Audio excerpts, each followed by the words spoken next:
I welcome you to another Tuesday teaching. This is Learn with Joes, an Academy of Knowledge Economy. My name is Josephine, your digital professor. On Tuesday like this, I teach a core course from my area of specialization in philosophy of religion and theology. I hold a doctoral degree in theological studies. And on Fridays, I serve you Friday tonic, talking on germane trading issues that are beneficial to each and every one of us. I've been teaching on liberation and Black theology, and I'm continuing today on Black theology, especially the theology of it, of the Black power. And so join me. Let's join Learn with Joes first.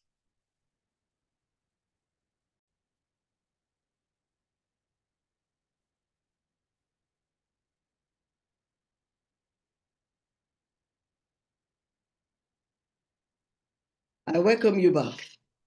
If you are just joining me, my name is Josephine. I am your digital professor. And this Tuesday, I'm continuing on the theology of the Black liberation theology. I want you to, this channel is a channel for knowledge economy. And I've always said it. Why I also show slides is for you to be able to follow what I'm teaching. And then sometimes there are notes. And I'd like you to take cognizance of those notes. You can pause your video to take down those notes for references, or if you have a camera or a phone or something, you can take a shot of those references for further readings. So just give me a second while I give you my PowerPoint presentation. Okay, theology of Black liberation. And I'm speaking specifically on Black theology and Black power. These are in two, and this is part A of it. So by next Tuesday, I'm going to continue on this theology of Black liberation too. Black theology and Black power, for us to go further. So I don't want to make it too long for you, because some of you have had some feedbacks. You like to have it a little shorter so that you can concentrate and watch it to the end. And that is why I'm a listening professor. And that's why I'm doing exactly what you requested for. The emergence of a former Black theology. Over 130 years after Nat Turner. You remember in the last teaching, I spoke about Nat Turner. That he was the very first one to be even violent about it, and he killed about 60 whites before he was caught and then hanged. So 30 years after Nat Turner was hanged, Black theology emerged as a formal discipline, beginning with the Black Power movement in 1966. Black clergy in many significant denominations began to reassess the relationship of the Christian church to the Black community. Black caucuses developed in the Catholic, Presbyterian, and Episcopal churches. The central thrust of these new groups was to redefine the meaning and role of the church and religion in the lives of Black people. Out of this re-examination has come what some have called a Black theology. And you find note 1 on this. For the first time in the history of Black religious thought, Black clergy, primarily the educated middle-class Black clergy, and Black theologians began to recognize the need for a completely new starting point in theology. They insisted that people at the bottom and not the top of the socioeconomic ladder must define this starting point. So Black theologians began to reread the Bible through the eyes of their slave grandparents and started to speak of God's solidarity with the oppressed of the earth. James Cone is a prolific and sophisticated writer of this new theological movement. No one has matched him in terms of the sheer volume of writing or the challenge posed by his books. For this reason, we shall examine his theology in depth. In assessing the theology of James Cone, it is critical to recognize that he sees Black experiences as the fundamental starting point for ascertaining theological truth. And his writings are a reflection of his own Black experience. That is, the discrimination he suffered while growing up as a child in Bearden, Arkansas. What was it like in Bearden?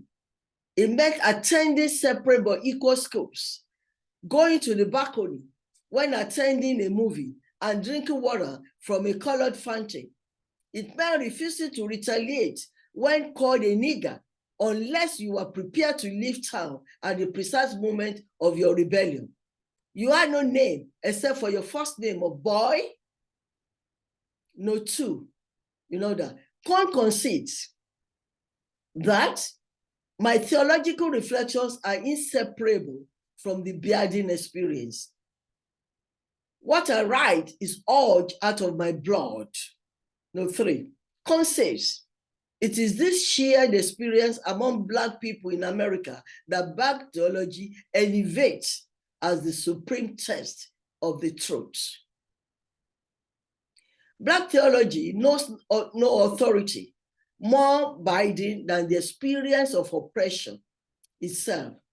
That alone must be the ultimate authority in religious matters. From the above, one may immediately suspect that Cohn has a deficient view of the authority of Scripture. Indeed, his view looks pretty close to the neo-orthodoxy of Karl Barth. As when Cohn writes, it is true that the Bible is not the revelation of God, only Christ is, but it is an indispensable witness to God's revelation. Note 5. Moreover, we should not conclude that the Bible is an invaluable witness. Cohn believes the meaning of Scripture is not to be found in the words of Scripture as such, but only in its power to point beyond itself to the reality of God's revelation, which in America takes place experientially in God's liberating work among Blacks. Based on the preeminence of Black experience, Cohn defines theology as a rational study of the being of God in the world in light of the existential situation of an oppressed community, relating the forces of liberation to the essence of the gospel, which is Jesus Christ. Note 7.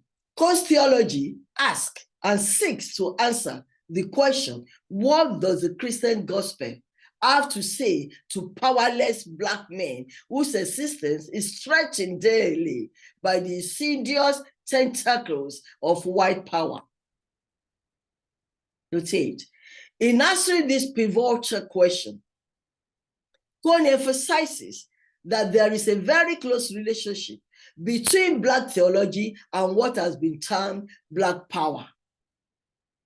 Cohn says that Black power is a phrase that represents both Black freedom and Black self-determination, wherein Black people no longer view themselves as without human dignity, but as men, human beings, with the ability to carve out their destiny.